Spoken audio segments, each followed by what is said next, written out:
Seigneur, hier j'ai fait un rêve que j'épousais le frère Joseph. Seigneur, est-ce que ce rêve venait de toi?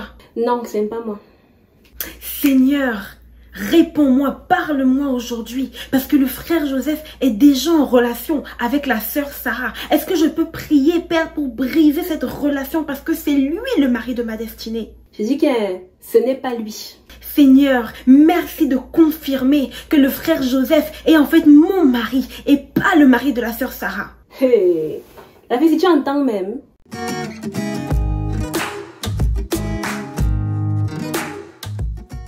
Allô la famille, oh my gosh, allô la grande famille, la famille de plus de 10 000 membres. Je suis tellement heureuse, contente, humble. J'ai tellement d'émotions en fait que je ne peux pas toutes les transmettre. Tu vois, j'arrive pas à croire que le 1er mars, on était 500. On était 500 et là, moins de 5 mois plus tard, gars, Dieu il nous a multipliés par 20. Non, c'est-à-dire que multiplication des pains que j'avais entendu dans la Bible là, c'est ça qui est en train de se faire ici maintenant. Fait que je veux vous remercier, je veux remercier chacun d'entre vous. Je veux vous remercier pour tous ceux qui se sont abonnés. Il y a certains là qui sont souvent récalcitrants. Ils m'écrivent, ils me disent que ouais, ok, c'est la 6e vidéo que je regarde et là maintenant je m'abonne. Je dis frère, donc tu consommes depuis comme ça jusqu'à 6 vidéos. Abonnement là, ça ne t'écoute rien, c'est gratuit. Clique seulement, non, tu tapes seulement mon nom chaque fois pour venir regarder la vidéo, après tu pars. En tout cas, merci à tous ceux qui s'abonnent, merci pour les commentaires, merci pour vos messages, merci pour vos félicitations, merci d'être content avec moi, merci pour vos encouragements, merci pour vos bénédictions, merci parce que vous me challengez, hein, de temps en temps, j'aime les commentaires qui me challengent, hein, tant que c'est dans le respect et l'amour. Vraiment, merci, merci, merci de vous être engagé dans ce voyage avec moi, merci d'avoir rejoint la communauté samantesque, hein, merci d'avoir choisi que je vous accompagne, hein, du mieux que je peux, de ce que Dieu me permet de vous donner dans votre vie chrétienne, dans votre marche et votre croissance spirituelle, et j'espère vraiment que je vous apporte énormément. Alors merci, merci, merci, merci. Si tu es nouveau sur la chaîne et que tu ne t'es pas encore abonné, tu sais quoi faire. Clique sur le petit bouton rouge. N'hésite pas à faire un tour sur le site du ministère Veille sur ton cœur. C'est www.jeveillesurmoncoeur. On est toujours en train d'offrir un guide d'études bibliques et mon e-book Les critères d'un bon mari, la vie de 100 épouses chrétiennes, gratuitement à tous ceux qui s'abonnent à l'infolettre. Il y a toujours effectivement chaque semaine, même si on n'a pas eu la semaine dernière, des témoignages, des articles qui, moi, je pense, vont beaucoup vous édifier. Hier, on a eu justement le témoignage d'une jeune femme, une jeune gabonaise qui s'appelle Tabitha. Et son témoignage, hey, les gens, parce que là je suis en train de faire la vidéo là, comment reconnaître la voix de Dieu, tu sais, donc la go a entendu la voix de Dieu de façon audible, elle dit seulement que ses oreilles étaient en feu.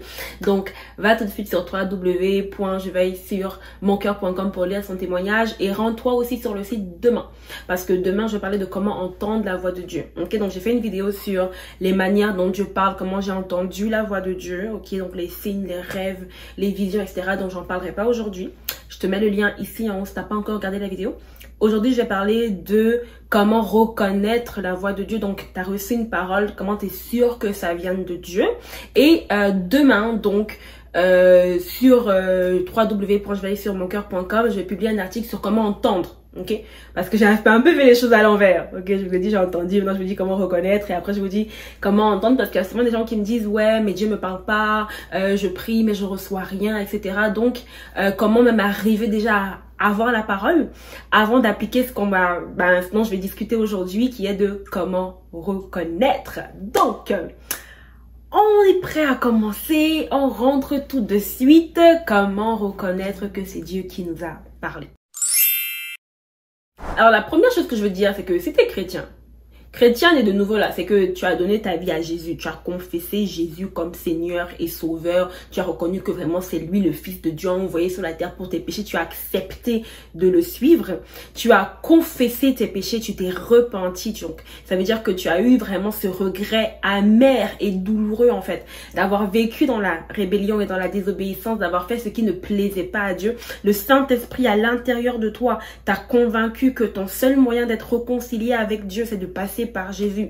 Donc tu as cru de tout ton cœur, tu as confessé tes péchés, tu t'es détourné de la voie de perdition que tu étais en train de suivre et maintenant tu es en train de suivre Dieu. Tu es né de nouveau, tu es né d'esprit. Jean 1, je pense 12 à 13, dit que celui-là donc qui a accepté la parole Jésus, faite chair, ok? Cette personne-là est devenue enfant de Dieu et est née donc de la volonté de Dieu, née de l'esprit, ok? C'est très important comme introduction, ok? Parce que c'est pour dire que c'est celui-là qui est un enfant de Dieu, qui est capable de reconnaître la voix de Dieu, d'accord? Dieu parle à tout le monde. J'ai vraiment envie de dire que Dieu parle à tout le monde, ok? Job 33,14 dit, Dieu parle tantôt d'une manière, tantôt d'une autre. Il parle à tout le monde, mais personne n'y prend garde, en fait. Il ne dit pas que Dieu parle seulement à ces gens, à ceux qu'il a choisis depuis le début de la terre et personne n'écoute. Non, c'est qu'il dit vraiment personne n'y prend garde, c'est que Dieu parle à tout le monde. Et ça, tu le vois dans la Bible, dans Daniel 2, Nabucodonosor. J'ai toujours un peu aimé le nom du gars, là. Quand ça dit que je reste comme ça, je dis que mais les parents ont souvent de ces noms. Tu veux pas l'appeler Nathan? Non, pourquoi je l'ai appelé Nabu? Je ne comprends pas. En tout cas, donc, Nabucodonosor, hey, a un rêve. Dans son rêve, donc il rêve d'une statue, etc. Mais il n'est pas capable de comprendre son rêve. Il sait bien que son rêve est important, même si apparemment il a oublié son rêve. Donc il décide là que mon frère, non seulement je dois lui dire c'est quoi le rêve, mais en plus tu dois lui dire c'est qu'il a rêvé. Ça c'est la malchance, ça c'est là que tu te dis que ça ce sont les vrais sorciers. Donc d'abord je dois te dire ce que tu as rêvé. Après je dois te dire ton rêve, sinon tu vas me tuer. But anyways, et c'est donc Daniel en fait qui est la seule personne parce que Nabucodonosor est fâché. Personne n'a été capable de lui donner son rêve, donc il est prêt à brûler tout le monde, brûler tous les sages. Daniel qui est donc hébreu fait partie de ces sages là et Daniel dit à Dieu que gars mon frère comment il va venir brûler pour la malchance de Nabucodonosor ici. Et donc Dieu révèle déjà le rêve à Daniel et ensuite l'explication du rêve. Donc Dieu a parlé à Nabucodonosor. Tu pourrais te demander pourquoi. Dieu aurait tout simplement pu parler à Daniel qui lui appartient, mais c'est son choix, Dieu fait ce qu'il veut, il est souverain. Tu as aussi l'exemple dans Genèse 41, quand Dieu donne à Pharaon un rêve, ok? Et c'est le rêve donc des 7 vaches, je pense qu'ils sont grasses et puis après qu'ils se font avaler par 7 vaches qui sont laides, etc. Donc bref, c'est un rêve pour annoncer qu'il y aura 7 années de wouh, c'est bon, c'est-à-dire que la nourriture descend, la récolte est là et 7 années de famine. Et donc Joseph interprète ce rêve-là. Donc tu as ces exemples-là de personnes qui n'appartenaient pas à Dieu, qui n'appartenaient pas au peuple de Dieu, mais à qui Dieu a parlé. Mais tu remarqueras donc que dans ces exemples-là, ils avaient besoin d'une interprétation, tu sais. Dieu leur parlait, mais ils n'étaient pas capables de reconnaître que ça c'est Dieu de 1. Et voilà ce que Dieu est en train de dire de 2. Donc ça te prend vraiment d'appartenir à Dieu. La Bible dit dans Jean 10 verset 27, Jésus dit mes brebis. Bon, il dit mes moutons. Donc c'est-à-dire que quand toi-même Jésus te dit même d'abord que tu es un suiveur, suis seulement. Donc il dit que mes moutons reconnaissent ma voix en fait. Je leur parle, elles m'entendent et elles reconnaissent ma voix. Donc c'est seulement quand tu appartiens à Jésus que tu es capable de reconnaître sa voix. Maintenant c'est sûr que le Saint-Esprit agit, tu sais. Et donc le Saint-Esprit te convainc dans ton cœur à un moment donné que hey, ce que tu es en train d'écouter là, ça vient de Dieu. C'est pour ça que nous, avant d'être chrétiens, on a pu devenir chrétien, tu sais, parce qu'à un moment donné, le Saint-Esprit nous a convaincus, que ce soit par le témoignage de quelqu'un sur YouTube, que ce soit par une campagne d'évangélisation, par un livre, par un film, vraiment peu importe. À un moment donné, on a entendu Dieu, tu sais, nous parler, nous dire, hey, écoute, là, tu es très loin du chemin sur lequel tu es supposé être. Ton papa te ramène à la maison, tu vois. Alors tu sais, pour être capable de reconnaître la voix de quelqu'un, il faut être habitué à entendre la personne. Je sais pas, j'ai travaillé à la banque en 2018. Honnêtement, si mon ancienne boss m'appelle au téléphone et que son numéro est masqué, je ne saurais pas qui elle est, tu vois. Pourtant, ma mère peut m'appeler d'un numéro masqué, peut-être même qu'elle a le rhume, que peu importe ce qui arrive à sa voix, je serais capable de reconnaître que yo, ça c'est ma mère qui est en train de me parler parce que je connais la voix de ma mère. Donc, ce qui est sûr, c'est que pour être capable de reconnaître la voix de Dieu, il va falloir t'habituer à l'entendre. Il va falloir te mettre dans la position dans laquelle tu l'entends encore et encore. C'est sûr que au début, tu vas te tromper. Tu sais, au début, tu vas, ah, c'était Dieu. Non, finalement, ce n'était pas lui. Mais tu n'as pas d'autre choix, en fait, que de te mettre dans la position où il faut l'écouter encore et encore. Et je vais donc parler, je l'ai dit, demain sur www.joyeussurmoncoeur, je vais parler de comment se disposer en fait à entendre la voix de Dieu. Et je vais me concentrer aujourd'hui sur comment reconnaître donc la voix de Dieu. Alors, avant de parler de comment reconnaître la voix de Dieu, si on parle de reconnaître la voix de Dieu, c'est parce qu'il y a plusieurs voix qui nous parlent. C'est parce que il faut être capable de faire le tri, de savoir qu'est-ce qui vient de Dieu. Donc, quelles sont les voix qui nous parlent? Il y en a 4. Donc, la première, c'est la voix de Dieu. On en a déjà parlé. Dieu vous parle tantôt d'une manière, tantôt d'une autre. La deuxième voix qui nous parle, c'est notre propre voix, ok, la voix de notre cœur. Quand je veux, par exemple, prendre un verre d'eau, c'est ma voix. C'est pas Dieu qui m'a dit, Samantha, lève-toi et prends un verre d'eau. C'est quand je vais aller au cinéma ou que je vais aller chiller avec mes amis, habituellement, c'est mon désir d'aller au cinéma ou d'aller chiller avec mes amis. C'est sûr que Dieu, des fois, peut me dire, ok, appelle telle personne, elle a besoin de parler, elle a besoin de connecter, ou toi-même, sors un peu de la maison et tout. Mais habituellement, ça part de mon propre désir. Et des fois, ça peut être bien. Genre, aller chiller avec ses amis, c'est bien. C'est ta vie sociale, ça te fait du bien et tout. Ça permet que tu aies un certain équilibre. Mais des fois, ça peut être pas bien quand le matin tu te lèves et que t'as pas envie de lire la Bible et que t'as pas envie de prier et que t'as juste envie de rester traîné dans ton lit.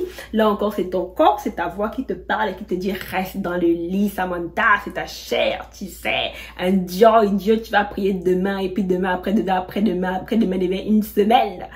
Donc, tu as ta propre voix qui te parle. Tu as la voix des autres, évidemment. Donc là, en ce moment, tu as ma voix qui te parle, même si, bon, moi, en ce moment, c'est Dieu qui te parle à travers moi. Vase de l'éternel. Mais tu as d'autres voix qui te parlent. Tu sais, tu as tes amis, tu as tes oncles, tu as tes frères, tu as d'autres voix autour de toi. Et évidemment, tu as la voix du diable, qui est donc la voix de l'accusateur, la voix du méchant, qui est là pour te dire tu es mauvais, tu es terrible et tu n'arriveras jamais à rien dans ta vie. Donc c'est ça, il y a plusieurs voix qui te parlent et donc le but est être capable de reconnaître celles qui viennent de Dieu. Celle qui vient du diable habituellement, quand elle est accusatrice, méchante, tu la reconnais plus ou moins facilement, tu vois, parce que ça crée quelque chose en toi qui te détruit. Mais par contre, la voix qui vient de toi-même est souvent plus difficile à reconnaître parce que tu te dis que ça ne peut pas être mauvais. Tu vois, et des fois, je sais pas pourquoi, mais je parle beaucoup de mariage ces temps-ci parce qu'on est dans le voyage vers le mari de ta destinée. On a un peu mis le frein, mais on va reprendre. Et il y a des femmes qui sont en train de dire que j'ai fait un rêve. Et ma première question est toujours, est-ce que Dieu t'a confirmé que ce rêve venait de lui en fait? Parce que tu peux rêver de ce que tu veux et mettre ça sur le dos de Dieu. Des fois, on veut tellement des choses et à un moment donné, on commence à le voir, on commence à penser que ça vient de Dieu, on commence à recevoir des choses qui ne viennent pas réellement de Dieu, mais parce que c'est tellement notre volonté qui est forte et qui surpasse en fait ce que Dieu veut nous dire. Donc là, ce sont les différentes voix que nous entendons et c'est pour cette raison qu'il est vraiment important qu'on soit capable de reconnaître parmi ces 4 voix en fait, quelle est la voix de Dieu. Supposons maintenant que tu as reçu un rêve, un signe, une prophétie, une parole, tu as lu quelque chose, vraiment en tout cas tu as reçu quelque chose et tu te demandes est-ce que ça vient de Dieu. Je vais partager avec toi 4 filtres, ok? Donc ce sont 4 filtres qui m'ont été donnés, qui m'ont été enseignés par le leader des jeunes adultes de mon église, ok? Donc ces 4 filtres normalement devraient t'aider à faire le tri et à t'assurer que à la fin, ton produit fini, là, quand c'est passé par le tamis, ton produit fini, c'est vraiment la parole de Dieu. La première chose, eh ben c'est ça, c'est la parole de Dieu avec grand P, c'est la Bible. 2 Timothée 3, 16 à 17 dit: tous les livres saints, ok, donc de Genèse Apocalypse, ont été écrits avec l'aide de Dieu. Je lis dans Parole de vie. Ils sont utiles pour enseigner la vérité, pour persuader, pour corriger les erreurs, pour former à une vie juste. Grâce au livre saint, l'homme de Dieu sera parfaitement préparé et formé pour faire tout ce qui est bien. La parole que tu crois avoir reçue de Dieu, le rêve, le signe, tout ce que tu peux imaginer en fait, doit s'aligner parfaitement. Parfaitement. Ça veut dire qu'à la virgule près avec ce qui est écrit dans la Bible. Il ne peut pas avoir d'à peu près, il ne peut pas avoir de peut-être, il ne peut pas avoir d'exception. Ça doit être écrit de chez écrit. La Galates 1 verset 8 dit: nous avons déjà annoncé la bonne nouvelle. Eh bien, si quelqu'un, même nous, ou un ange du ciel vous annonce une bonne nouvelle différente, que Dieu le rejette.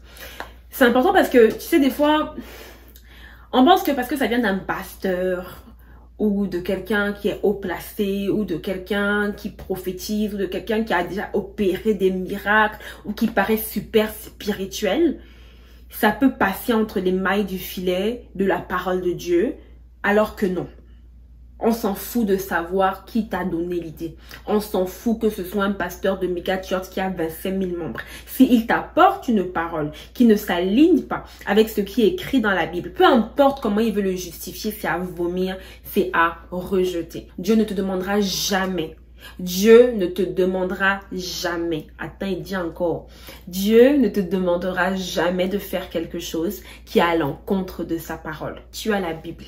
Et tout ce que tu reçois, oh my God, je vais le dire encore, sans exception, ne peut pas aller à l'encontre d'un seul mot qui est écrit dedans en fait. Ça ne peut pas aller à l'encontre des lois de Dieu. Ça ne peut pas aller à l'encontre des commandements de Dieu. Dieu ne te demandera jamais de mentir. Je répète, Dieu ne te demandera jamais de mentir. Peu importe la situation, peu importe ce qui se passe. Le diable est le père du mensonge. Et Dieu ne s'associera jamais avec le diable en fait. Donc il n'y a aucune circonstance dans laquelle Dieu te demandera de mentir. Dans laquelle Dieu te demandera de faire des affaires illicites. Dans laquelle Dieu te demandera de frauder tes papiers. Dans laquelle Dieu te demandera... je sais pas moi, d'adorer une idole. Il n'y a pas d'exception en fait. Personne ne fait exception à la parole de Dieu. Ok? Si lui-même dit qu'il n'est pas un homme pour mentir, ni un fils de l'homme pour se repentir, c'est que ce qu'il a écrit là, c'est ce qui est et on n'a rien à ajouter dessus. Tout premier filtre, toute parole que tu reçois s'aligne avec la parole de Dieu. Si ce n'est pas dans la parole de Dieu, tu n'as qu'à vomir ça et à mettre ça de côté. Ce deuxième point est tout aussi important que le premier parce que les gens utiliseront justement la parole de Dieu pour venir détourner les autres. C'est le diable, non, il s'est fait la contrefaçon. Il est très subtil dans ce qu'il est en train de faire. D'autres, des gens iront trouver dans la Bible que oui, parce que Salomon avait ses 100, ses 200, ses 1000 concubines. Je ne sais même pas, c'est correct pour lui d'avoir plusieurs femmes en fait. Les gens trouveront dans la Bible le moyen de justifier ce qu'ils sont en train de faire. Sous prétexte que, peut-être que, je sais pas moi, c'est marqué dans la Bible et la Bible n'a pas suivi directement en disant que telle personne a été punie ou que telle personne a été condamnée. Ça veut dire que c'est correct. Vraiment, il faut être capable de faire la différence entre l'histoire que Dieu vous raconte et ce que Dieu vous demande de faire. Ok? Donc Dieu dit, tu ne mentiras point. Ce n'est pas parce que Abraham est allé mentir là-bas parce qu'il avait peur qu'on lui coupe la tête que Sarah était sa sœur et non sa femme, que ça veut dire que Dieu était content de ce qu'il a fait ou que Dieu a toléré son mensonge ou whatever. Tu sais, il y a des choses que la Bible nous raconte. Dieu n'est pas faux. Dieu aurait pu te raconter des histoires et il enlève, je sais pas moi, il enlève l'histoire de David et Bathsheba parce que voilà, ça fait pas trop cute. Il enlève l'histoire de Abraham justement et Agar, son esclave, parce que ça fait pas cute, mais non, Dieu est vrai. Et Dieu te raconte tout ce qui se passe. Il te dit, ok, ça là, c'est les lois. Parce que quand tu ouvres la parole de Dieu, en fait, tu as ce qui est clair. Tu as les lois, tu as les commandements. Tu as l'histoire, ce que les gens ont fait, qui n'était pas ce que Dieu voulait qu'ils fassent, qui était contraire à la volonté de Dieu, mais qui toi peut te servir aujourd'hui de leçon, qui toi peut te servir aujourd'hui pour te bâtir. On a lu tout à l'heure dans 2 Timothée, les livres saints t'ont été donnés pour te bâtir, pour que tu progresses dans la sainteté, pour que tu saches ce que Dieu veut de toi en fait. Donc tu ne peux pas faire un acte de lâcheté, aller me sortir un verset que tu as trouvé dans la Bible et me dire que oui, maintenant ça peut justifier ce que tu es en train de vouloir faire. Les gens aiment beaucoup le verset, je sais même pas dans quel, c'est quoi sa référence, où le péché abonde, la grâce surabonde. Parce que vraiment, c'est un appel à aller faire tout ce que tu veux, à pécher comme tu veux. Parce que non, la grâce va surabonder, la grâce va couvrir ton péché. Non. Donc oui, tu es passé par le filtre de est-ce que c'est la parole de Dieu? Est-ce que c'est ce que Dieu demande que tu fasses? Est-ce que c'est ce que Dieu veut? Est-ce que c'est ce que Dieu attend de toi? Maintenant, tu passes par le filtre de est-ce que c'est la nature de Dieu? Ok? Donc, la nature de Dieu, là, ce n'est pas le péché. Dieu est 3 fois saint. Donc, tu ne peux pas aller pécher au nom de Dieu, au nom que la Bible dit que où le péché a abondé, la grâce a surabondé. Non, ça ne fonctionne pas parce que la nature de Dieu, c'est la sainteté. La Bible dit, soyez saints car je suis saint. Donc, c'est quoi la nature de Dieu? Est-ce que la parole que tu as reçue va à l'encontre de la nature de Dieu? Je prends un autre exemple. Dans Marc sais pas si on va dire 16 ou 17. Jésus est en train de parler en fait. Et Jésus donc, ça je pense que c'est après sa résurrection, il s'adresse aux disciples et il leur dit, ok, donc allez de par le monde, baptisez, celui qui croira et celui qui sera baptisé, cela sera celui-là qui sera sauvé. Voici les signes qui accompagneront donc ceux qui auront cru. Donc il cite, ils guériront les malades, ils chasseront les démons, s'ils boivent du poison, ils ne mourront pas. Si le serpent les pique et que voilà le venin est entré, ils ne mourront pas. Et effectivement, tu vois que c'est réel. Lorsque Paul se retrouve sur l'île de Malte, un serpent effectivement le mord. Paul prend le serpent comme ça, il jette dans le feu. Non, il y a les gens qui sont puissants ici dehors. Hey, là, ça dit que tu touches le serpent avec ta main. Je ne veux même pas l'avoir touché la souris. En tout cas, chacun son appel ici dehors. Donc, effectivement, c'est la parole de Dieu. C'est ce que la parole de Dieu déclare. La parole de Dieu déclare que si tu prends du poison, effectivement, Dieu va te garder, tu ne mourras pas. Est-ce que ça veut dire que, en ce moment, c'est comme tu as entendu Samantha parler sur YouTube, tu vas aller chercher de l'arsenic et tu vas avaler? Est-ce que ça signifie que tu vas aller maintenant donc dans tes toilettes pour tester si effectivement ce que tu as entendu est vrai, tu vas avaler un verre de javel? Si tu fais ça, tu vas mourir. Je te dis déjà que si tu vas prendre de l'arsenic ou si tu vas prendre les javels pour boire, il y a de fortes chances que tu meurs. Et ça ne fera pas de Dieu un menteur. Simplement parce qu'on ne teste pas Dieu. On ne tente pas Dieu. On ne provoque pas Dieu. C'est Deutéronome 6, verset 16. Ne provoquez pas le Seigneur votre Dieu comme vous l'avez fait à Massa. Respectez fidèlement les commandements, les enseignements et les lois que le Seigneur votre Dieu vous a donnés en fait. Connais la nature de Dieu. Et là encore, le seul moyen de connaître la nature de Dieu, c'est en ouvrant la Bible. C'est la Bible qui te dit que Dieu est 3 fois saint. C'est la Bible qui te dit que Dieu n'est pas un homme pour mentir, ni un fils de l'homme pour se repentir. C'est la Bible qui te dit que Dieu est justice, que Dieu est amour, que Dieu est X, que Dieu est Y. Donc, il va falloir que tu l'ouvres pour connaître qui est Dieu et qu'est-ce qu'il dit, qu'est-ce qu'il veut, c'est quoi son cœur. Parce que sinon, ça sera trop facile pour les gens de venir te détourner et de venir t'expliquer comment X avait 1000 femmes, comment Y avait tué l'autre, comment celui-ci avait fait ça dans la Bible. On s'en fout. Ce n'est pas ce qui Dieu est, ce n'est pas ce que Dieu attend de toi. Tu es appelé à être à la ressemblance de Dieu. Donc, aucune parole ne viendra, qui viendra s'opposer en fait à la nature de Dieu. Je vous donne un dernier exemple. Je pense à Genèse 3.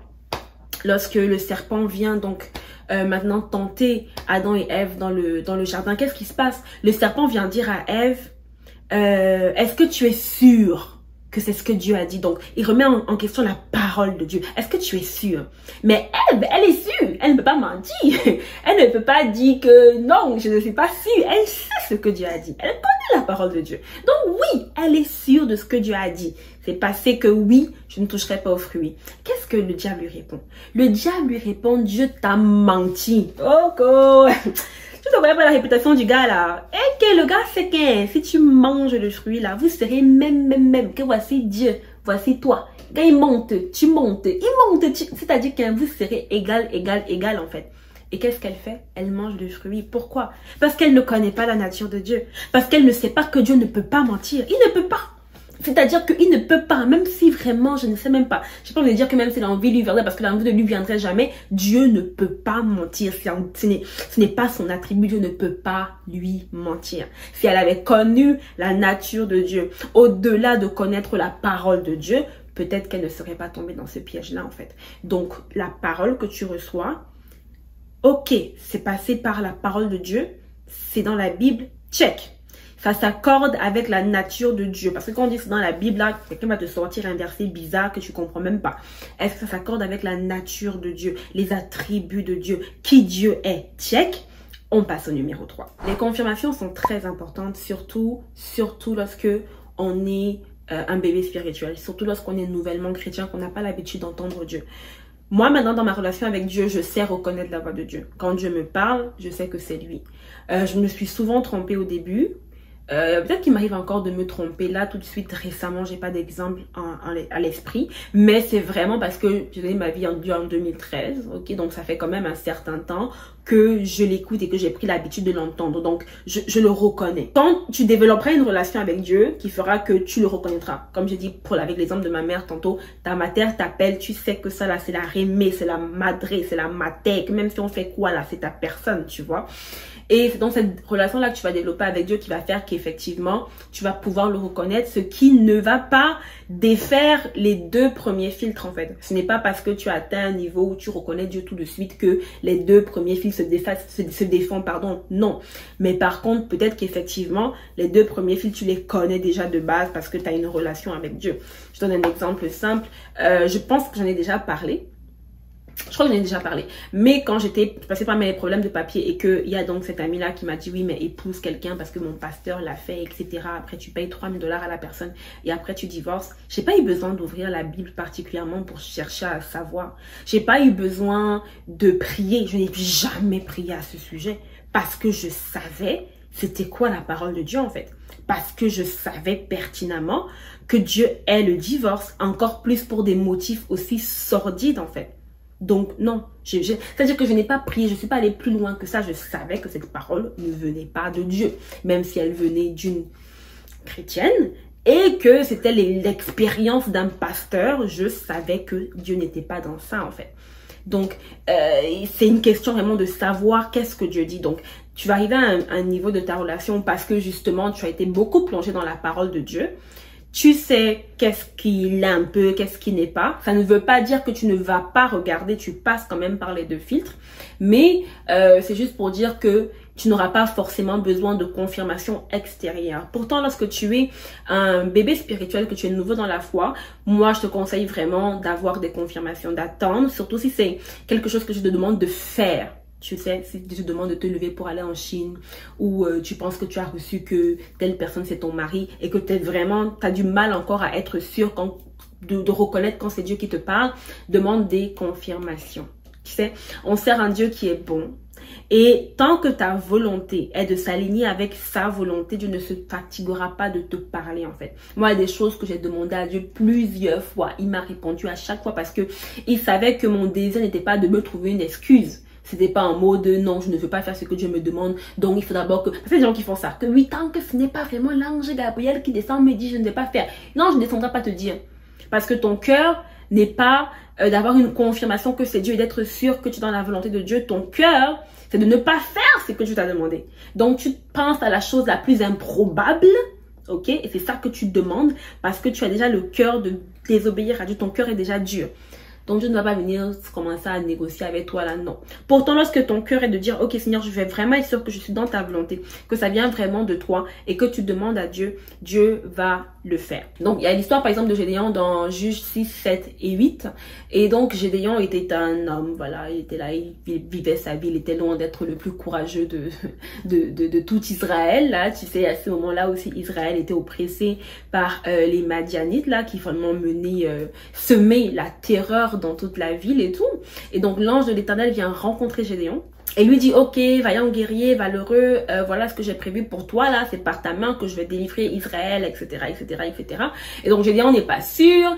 Il dit à l'ange de l'Éternel, ok, reste là, moi je vais chercher de quoi pour te faire une offrande et tout. Et il vient avec l'offrande, le feu tombe, etc.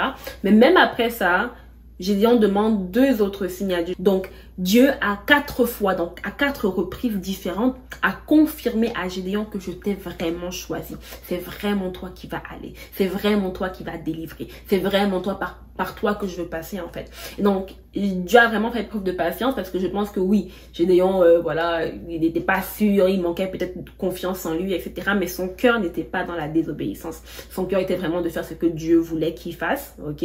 Donc, il a demandé les confirmations et il en a reçu. Donc, lorsque tu reçois une parole, tu peux demander la confirmation et tu dois demander la confirmation.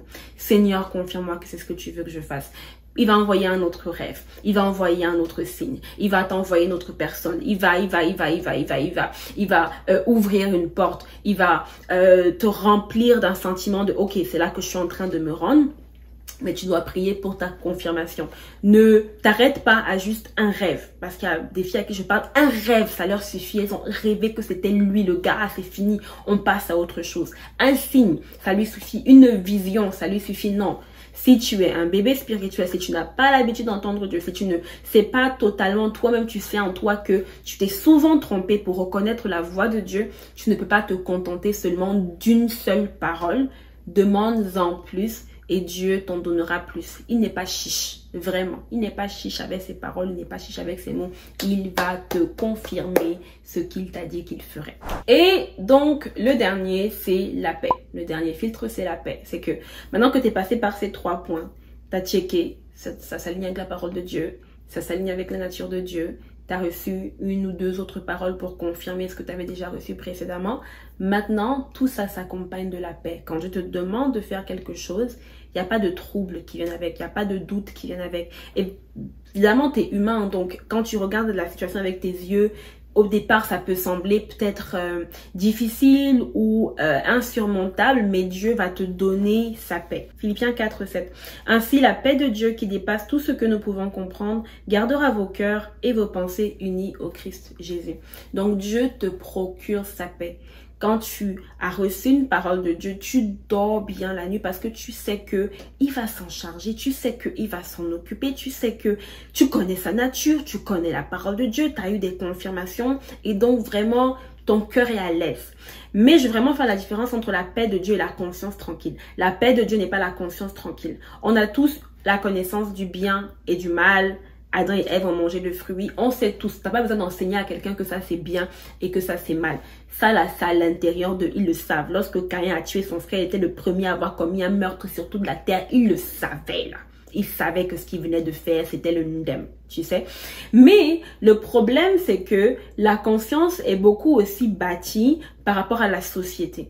La société va souvent t'aider à te dire qu'est-ce qui est bien et qu'est-ce qui est mal.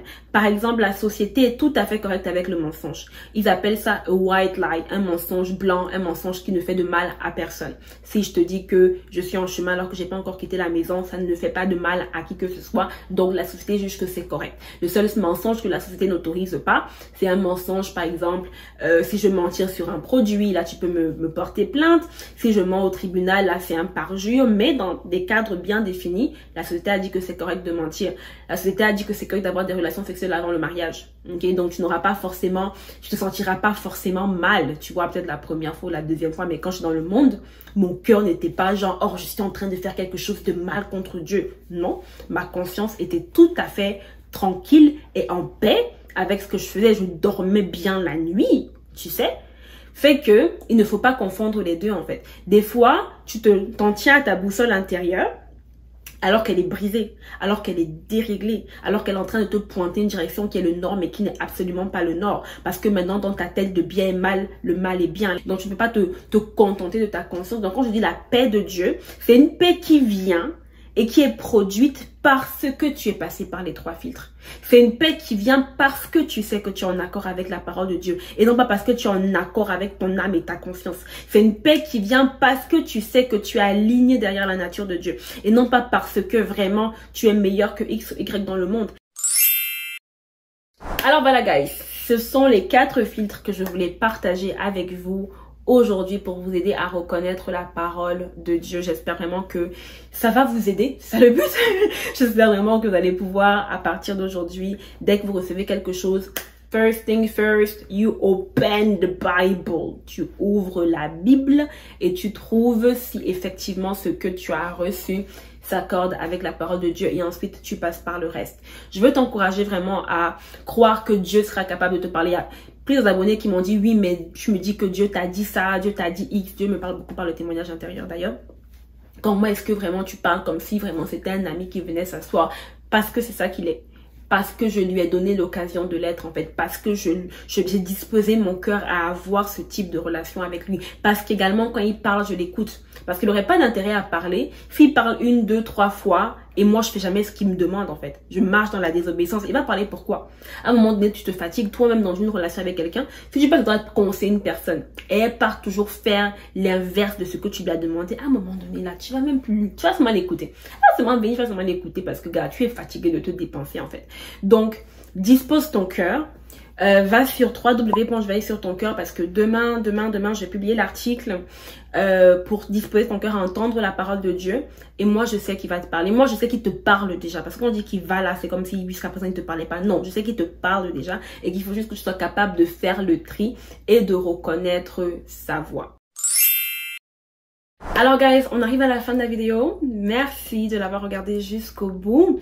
Je vous attends demain sur le site pour savoir comment entendre la voix de Dieu. Je vous remets le lien ici pour connaître les différentes manières dont Dieu m'a déjà parlé. Il y a vraiment énormément de façons dont Dieu est capable de parler. Je vous donne rendez-vous la semaine prochaine. Alors, on a entamé ce voyage vers le mari de ta destinée qui commençait en fait avec le e-book gratuit, les critères d'un bon mari, la vie de son épouse chrétienne. On a fait le live ensuite. Le live, si tu l'as pas regardé, je te mets aussi le lien ici en haut. Et donc la semaine prochaine, il y a beaucoup de choses qui vont arriver. Il y a une grosse annonce que je vais faire, donc ne manque pas. Ça sera cette semaine, genre dimanche, ça sera lundi de la semaine prochaine. Et à partir de là, on va donc pleinement s'engager vers le mari de ta destinée, parce que je comprends l'importance de reconnaître la bonne personne. Je comprends que c'est important de pouvoir faire un bon choix, de faire un choix qui plaît à Dieu, qui s'aligne avec ce que Dieu veut. D'où l'importance encore même de cette vidéo de comment reconnaître la voix de Dieu. Et je vais vraiment vous rendre capable d'arriver à ce point-là, d'arriver au point où on ne confond pas Ismaël et Isaac, ok? Parce que Isaac était l'enfant de la destinée, Ismaël ne l'était pas. Donc comment tu fais la différence entre le mari ou la femme de la destinée et celui ou celle qui ne l'est pas?